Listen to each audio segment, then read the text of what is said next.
Hello বন্ধুরা, নমস্কার। আজকে চলে এসেছি একটা অন্যরকম ভিডিও নিয়ে। সবসময় ফানি ভিডিও বানাতে বানাতে আজকে একটা অন্যরকম ভিডিও নিয়ে এলাম তোমাদের পছন্দের জন্য। দেখতে পাচ্ছ আমরা এখন বোলপুর যাচ্ছি একটা গাড়ি নিয়ে। গাড়িটার অবস্থা খুব খারাপ। যদি তোমাদের কিছু দয়া পাই আমরা, তাহলে গাড়িটা নিশ্চয়ই চেঞ্জ করতে পারবো একদিন। পেট্রোল পাম্পে এসে কারোর কাছে টাকা নেই, কে ভরবে। লাস্টকালে প্রতাপ তেলটা ভরলো। তেলটা ভরা হয়ে গেলে আমরা বেরিয়ে যাবো আবার নিজেদের গন্তব্যে বোলপুর।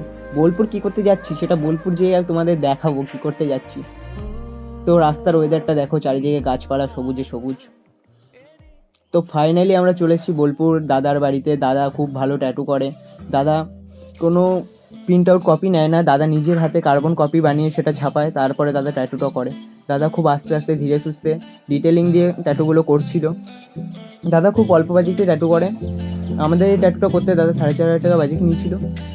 তো দাদার কাছে কেউ যদি ট্যাটু করতে চাও, দাদার কন্ট্যাক্ট নাম্বার নিচেই থাকবে, দাদার সঙ্গে কন্ট্যাক্ট করে নিতে পারো। তো দাদা এখন ডিটেলিং করছিল, মানে বাইরের দিকটা।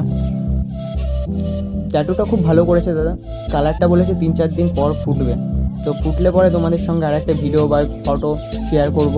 তারপরে তোমরা কমেন্টে জানাবে যে কেমন লাগছে ট্যাটুটা। এখনও ট্যাটুটা কমপ্লিট হয়নি, এটা ট্যাটুটার বাইরেরটা। এখনও কালার ভরা হবে, এর ভিতরে কালার ভরছে দাদা। দাদা খুব আস্তে আস্তে করছিল, জিজ্ঞেস করছিল বারবার বিক্রম দাকে ব্যথা লাগলে আমাকে বলবে, আমি থামবো, তারপরে আবার করবো। তো ফাইনালি অনেকটা হয়ে গেছে ট্যাটুটা লাস্টের দিকে।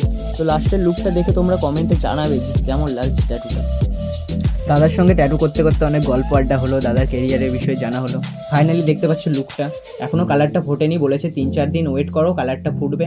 তো ফুটার পর তোমাদের সঙ্গে একটা ভিডিও বা ফুটেজ শেয়ার করে দেবো, সেটা তোমরা দেখে নিও।